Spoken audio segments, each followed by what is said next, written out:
In this episode, I speak with Mike McNatt, a test and compliance engineer who continues to work contract jobs well into his 70s. He was introduced to me as the guy who has got this gig work down, and this is not working for Uber. This is a rebroadcast of one of the best episodes of 2022. Cue the music. Welcome to the Repurpose Your Career podcast, brought to you by Career Pivot. This podcast is where those of us in the second half of life come together to discuss how to repurpose our careers for the 21st century. Come listen to career experts give you proven strategies. Listen to people like you tell their stories on how they repurpose their careers. And finally, get your questions answered. Your host, Mark Miller, has made 6 career pivots over the last 30 years. He understands this is not about jumping out of the frying pan into a fire, but rather to create a plan where you make clear, actionable steps or pivots to a better future career. Are you ready to repurpose your career? Welcome to episode 330 of the Repurpose Your Career podcast. My name is Mark Miller, and I'll be your host every Monday for discussion on what it's like to repurpose your career. In this episode, I speak with Mike McNatt, a test and compliance engineer who continues to work contract jobs well into his 70s. He was introduced to me as the guy who has got this gig work down, and this is not working for Uber. This is a rebroadcast of one of the best episodes of 2022. You may be asking, why am I doing a rebroadcast at this time? As many of my longtime listeners know, I live in Ajijic Mexico, just south of Guadalajara. My wife and I have some major decisions to make in the coming weeks. My wife needs what I hope will be a non-invasive heart surgery. I will be putting my focus on whether my wife has the surgery performed in Mexico, where we have no insurance, but dealing with healthcare is so much easier, or do we return to the U.S. where we're covered by Medicare, but we'll have to deal with the U.S. healthcare system. Just be clear, my wife feels fine and has not been told to reduce her level of activity. This came as a complete surprise, and we feel blessed to be dealing with healthcare here in Mexico. Making the appropriate appointments with world-class medical specialists can be done in days and not weeks or months. That is where my focus will be in the coming weeks and not producing content for this podcast. Back to the introduction of the episode. My good friend Marty Constant, who is a workplace futurist and career coach, said I needed to have Mike on this podcast. Mike has worked contract engineering job and has developed a strategy to stay fully employed. Mike is an engineer who was interviewed for Forbes called Working in Tech at Any Age. This engineer tells you how. He has produced multiple LinkedIn posts on his strategies, which I will include in the show notes. Back in the 1980s, when I worked for IBM, I helped lead a mechanical design support group. Our internal customers hired a lot of contract engineers for 12 to 24-month contracts. What I learned was they would work a contract, then take a few months off, then find the next. They were completely comfortable with this lifestyle. Here we are 30 or 40 years later, and this is a new way of working. Mike has become comfortable with this, and I want you to listen to his story. This episode is sponsored by Career Pivot, but I'm going to skip the promos this week. Now on to my discussion with Mike McNatt. Welcome to the Repurpose Your Career podcast.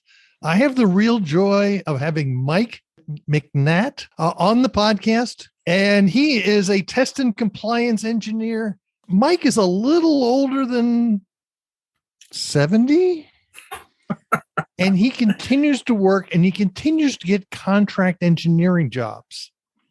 And I was introduced to Mike through our friend Marty Constant, said, wow, this guy really knows how to do it. So I thought I'd have Mike on the podcast. So welcome to the podcast, Mike. Oh, great to be here, Mark.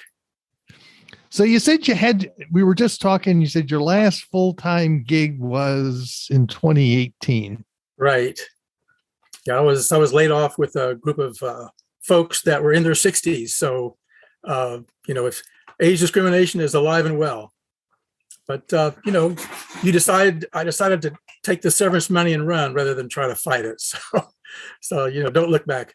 you've been working contract pretty much ever since. That's right. So what's the secret of getting contract jobs? I've written 3 posts on LinkedIn that summarize a lot of the things that I've picked up along the way, things to do, things to avoid. Basically, and I've told a number of people this, that LinkedIn is the number one job help platform available today. And one of the things I've done the last 3 years is take every LinkedIn class that I could possibly find. And so I've taken hours and hours of LinkedIn classes. And one of the things that Marty does is help people with their LinkedIn profile. So she's helped me considerably with that. Almost anywhere you go, there's going to be people, especially in the major cities, that are experts in LinkedIn. So anyone looking for a job or looking for contracts can't go wrong taking LinkedIn classes. So that's one of the things. The other thing is recruiters. Recruiting companies like Dice and a lot of others are specializing in my case, engineering. There's other recruiting companies that place guys like me into another company. So I actually become a W-2 employee at these third-party recruiting companies, and they assign me to various companies. And so there's the contract. The contract is actually between the company that I end up working for and the recruiting company. What's the difference between getting a permanent job and a contract? Well, in my opinion, as one ages, it becomes more and more difficult to find a full-time job because, I mean, face it, if you're a manager in a technical company and you've got your choice between someone that's in their 60s or even 70s, like myself, and someone else that, maybe requires a little bit more training than someone like me, but they're in their 40s or 50s, I'd be crazy to hire the older guy because I can train this guy in the 40s and 50s, and he's hopefully going to be working for me for 10 or 15 years, unlike a contractor like myself. Recruiters, I think, are the best place to find recruiting jobs. Make some relationships with some recruiters. You can use LinkedIn to find those recruiters and then form some relationships and keep in contact with them. You can always, every couple of weeks, send a LinkedIn message to a recruiter, basically saying, got anything for me? You got a whole section here on hybrid work schedules versus per diem versus, and then talking about the hourly rate. Can you tell us a little bit about, this kind of schedules you're looking for? Well, the hybrid schedules, basically there's 3 types of jobs, contracts. One is 100% remote. Another is 100% on site. You're working for the company in their building or wherever their site is. And in the middle is a hybrid work schedule. So in my travels, I would run into folks offering a hybrid work schedule. They would want me to work on site for 3 or 4 days a week, and I could work remote 1 or 2 days. Then I would usually try to negotiate working on site 1 or 2 days and be remote the rest of the time. So yeah, remote work is becoming more and more available, with the shortage of people to work. Companies are becoming more and more flexible about offering hybrid schedules. Matter of fact, there's been a couple of times in my travels where a company was wanting 100% on site. And I would talk to the recruiter and ask them, if they're getting a bit desperate, maybe they could turn that around and make it 100% remote. And sure enough, 2 of the offers that started out 100% on site turned into 100% remote. I didn't take those positions because there were other things that were more attractive. So a lot of negotiation can come alongside trying to find these hybrid positions. What about the pay? Yeah. Well, in my travels, it's become fairly obvious that the pay range for what I do is X to Y. And matter of fact, occasionally I tried to I was very interested in a varsity recruiter. It sounded so attractive, teaching classes remotely. This is sort of at the height of COVID. And the deal was that I would teach and they would pay me. So I kept asking, so how much do you pay? What's your hourly rate? And they kept putting me off. And I had like a 45-minute interview. Then I had a 30-minute online test where they asked me to pretend that I'm teaching a class. And then I had to fill out their W-9, and I just kind of kept going and going. Finally, I got the offer, $15 an hour, which is way, way below my rate. And Mark, they charge their customers $75 to $90 an hour. So I said, no, thanks. How long are these typical contract jobs? I'd say the average is 6 months. One of the things about contract work is things that don't affect full-time employees can have a pretty profound effect on contractors. And I'll give you an example. You've probably heard of the chip shortage. Well, it turns out that there's a number of electronic components besides just the chips that are becoming scarce. And so companies are looking for what I end up calling part chasers. And so basically you get hired to chase parts.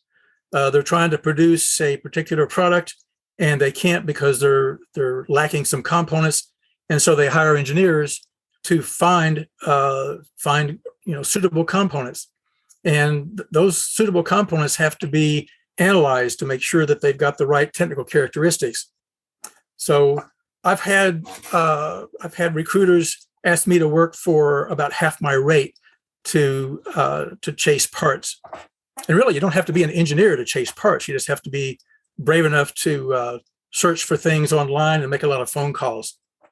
As you say, LinkedIn is how you manage to find. Now, you mentioned in this that there's this recruiter outreach guide. So how do you find recruiters? Because, by the way, I found that article you sent me really interesting, and I will link to it in the show notes. The lady that wrote that, Patricia, it's like a 17-page document, and it's finding recruiters from A to Z. I mean, it's just basically everything you want to know. But there are techniques in that long paper about step by step. Go on LinkedIn and do ABC, and you can find recruiters that can give you contract jobs at various companies. And it doesn't have to be engineering. I mean, it can be software, it could be accounting, and so forth.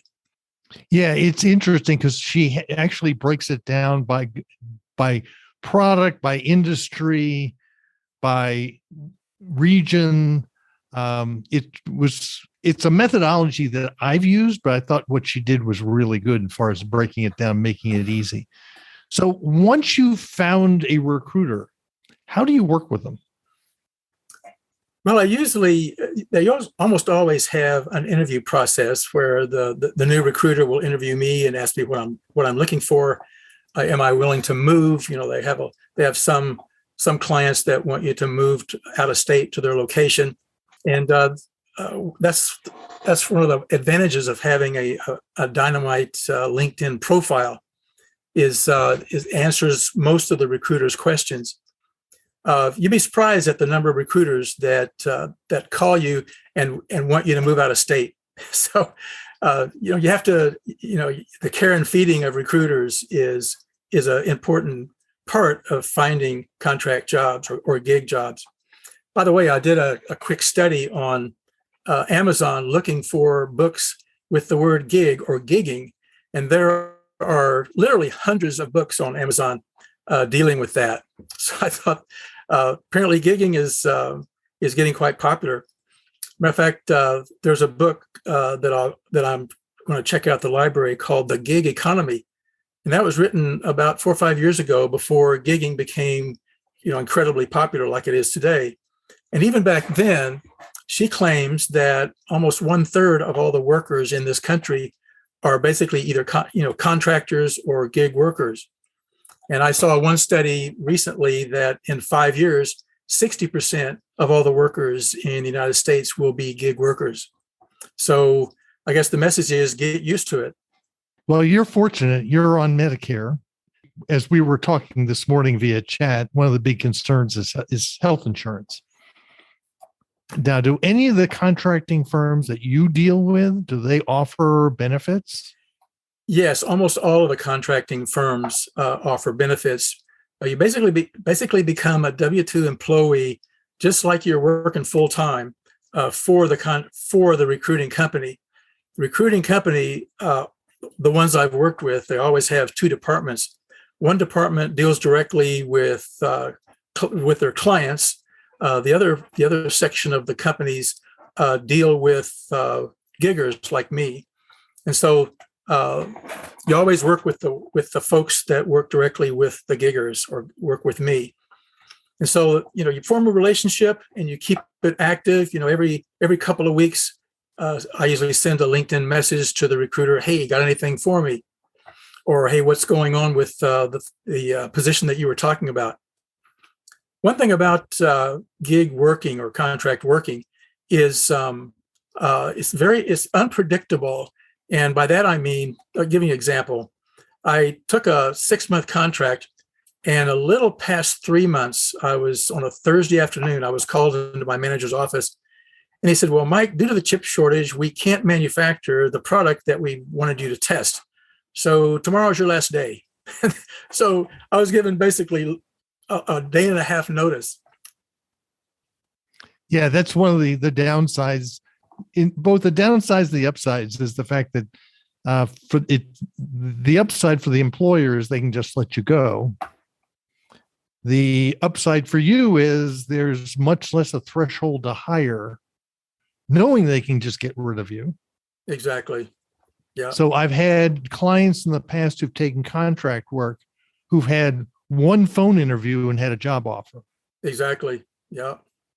Right. And you're going, well, what isn't there any more? And it's like, no. One thing about contracting is you never stop job searching. In other words, if you're looking for a job if you try to get onto a company as an actual employee, then you're in a job search. And usually after you land, you start breathing easier. I don't have to do a job search anymore. Not so with contracting. With contracting, you're always looking for that next job because you don't know if you're going to get that 2-day notice. So you've got a big beware in here. What should contract seekers be looking out for? Well, one of the things that I discovered, and it's not all that rare. Occasionally, I'll see a job opening that just sounds so incredible. It just matches my skills, and so I start pursuing it. And it turns out that the company was not offering that job at all. Maybe they offered it a year or two ago. Unfortunately, there are some unscrupulous recruiters out there that will scour the internet and look for job openings that are a year or two old even, and then they offer that through their recruiting company as a fresh new job. And unfortunately, I kind of bit that hook and ended up wasting a lot of time trying to find out if that was a real job. And so basically you go to the company's website, and if it's not on the company's website, it's not a real job. So beware of job seekers. There are those unscrupulous types out there. Well, it's interesting. Even in the last decade, there have been some big companies in the technology sector who would constantly be listing jobs that didn't exist. All they wanted to do was collect resumes. Exactly. Yeah. And so they can put them in their database, and those jobs never really existed. Once you have some recruiters that and you've developed a relationship with, what should you be doing to nurturing that relationship? Absolutely keep in contact with them. It's one of those, what have you done for me lately? Well, one thing that really gets the recruiters excited about you is if you can look on their website, find out what kind of openings they have, and connect them with a possible employee. So nothing can get a recruiter more excited than having a client that is helping them fill the requisitions and helping the company make money. So it's always a good idea to try to do that. Other than that, just keep in contact. Every week or two, send them a short note on LinkedIn. If somebody wanted to get into this, what would be the first piece of advice that you'd give them? I'd say Well, if you live in the greater Chicago area, you can answer that differently than if you're in a different area. I ended up joining a company. Well, I guess a company that is in Naperville, and it's the Career and Networking Center, and costs $100 a year. And they've got 3 full-time employees. They've got about 40 volunteers that can coach you in every aspect of job search. Coming up with a reason for leaving statement, which is important, help on your resume, help on LinkedIn, as I've mentioned. They can hold mock interviews. Every major metropolitan area has these types of organizations that can help job seekers, and they can help contractors as well. So I got a lot out of that. With 40 volunteers, I did a number of mock interviews, and basically the mock interview, the interviewer, the volunteer, takes your resume and just sort of goes down line by line, asking you questions. And of course, that's a regular job search tip, is to be able to defend every line on your resume.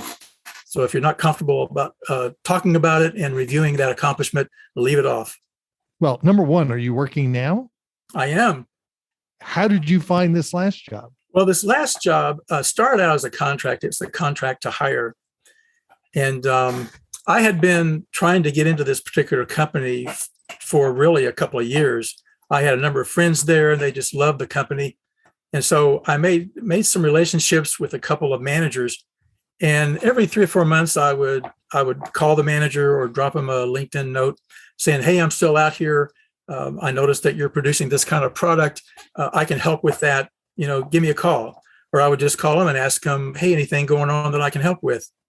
And I would also offer, give me a 1-week contract. Let me kind of show you what I've got, as it were. And I never had anyone take me up on that. It was always, "Well, let's hire you for 3 months." And that's how this worked out. It was a 3-month contract to hire, and I kept sort of pestering my boss after about a month and a half. "Hey, come on and hire me." And they did. So, and actually tomorrow Monday is Memorial Day. And I was telling my wife, this is the first paid holiday I've had in 3 years. Yes, this is what I call dating to get a job. Very often, if the hiring manager has a problem and you know how to solve it, and you say, "Hey, let me come in for a short period of time, and let's date." And the key piece there is when you say, "Let me come in and do this job for you. I'll be there for 3 months." They can put a dollar figure around that. And they say, "Okay, I'm willing to risk this number of dollars," knowing the fact that if you suck after the first week, they can just let you go. Right. So they know the maximum amount of money they're risking. And they can find out, does this guy know what he's doing? And there's no risk in the fact that, if we hire him as an employee, we then have to go through all this procedure. But to hire him as a contractor is easy. Right. And one of the things about getting rid of a contractor is you can give them a 2-day notice, as I discussed. Getting rid of an employee, much, much more difficult. Even a substandard employee that's goofing off and is not contributing, as you have to have all kinds of documentation, and your legal department will tell you what kind of documentation you need to get rid of this person. So getting rid of a gig worker is, "Mike, we're done. You can walk out now." So that's about all the guarantee you have. On the other side, in the last 3 years, I've worked at a number of different companies, and it's been fascinating to, first of all, to meet the people that I'm working with, and second of all, to solve their problems. And that's sort of the basic tenet of an engineer is, I'm here to solve your problems.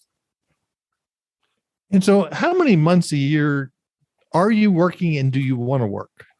I absolutely want to work. I keep up technically through webinars and so forth. And I don't see any reason to retire. I know there are. Matter of fact, I had breakfast this morning with a fellow musician. I'm also a musician. And he can't wait to retire. And I'm just the opposite. I'd like to work until I'm basically physically or mentally unable to work. I find it a lot of fun. Do you take a month off every 6 months? What do you do when a contract is done?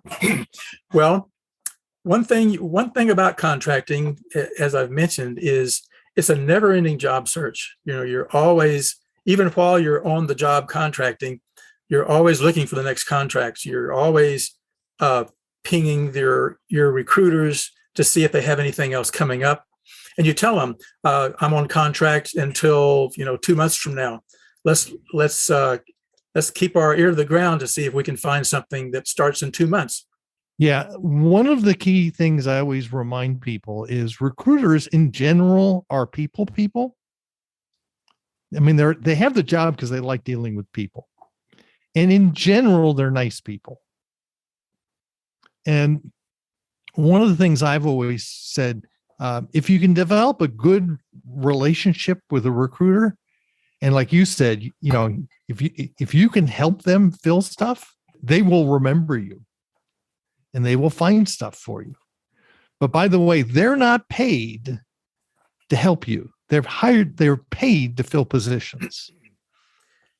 Exactly. And people ask me, well, how does a recruiting company make their money if they don't get if a recruiting company goes out and finds a candidate and they're hired full time, then they get, 30% of their annual salary.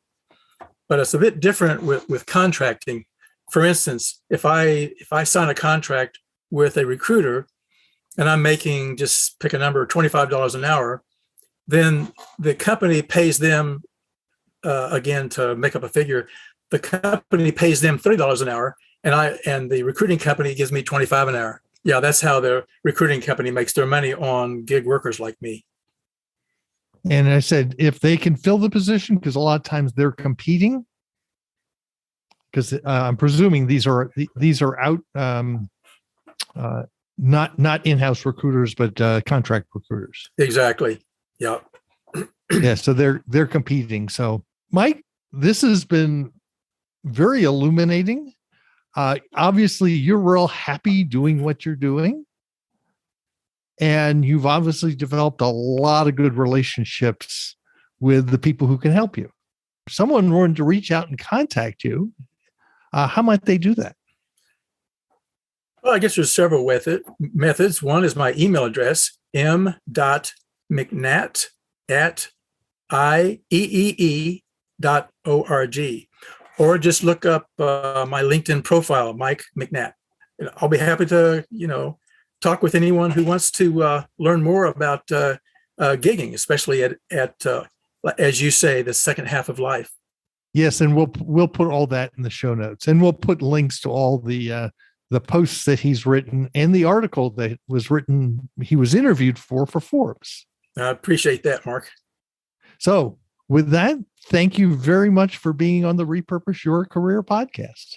It's been my pleasure. Hope you enjoyed that episode. Mike is a real interesting guy that I really enjoyed speaking with. Read his LinkedIn posts and other resources that are in the show notes. Take a moment, go to careerpivot.com, sign up for the weekly Career Pivot Insights newsletter, which is sent out every Sunday. You'll be getting weekly updates on this podcast, white papers, and new blog posts. When you subscribe, you will receive my latest white paper, Ageism, the Last Acceptable Bias.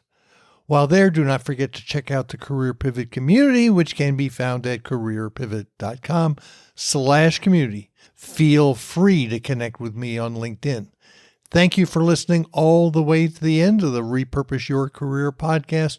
You will find all the show notes at careerpivot.com/episode-330. You can subscribe to the podcast on Apple Podcasts, Google Podcasts, Podbeam, Overcast, Spotify, Pandora, Amazon Music, and lots of other places where podcasts can be found. In fact, this podcast can be found on the Repurpose Your Career podcast channel on YouTube.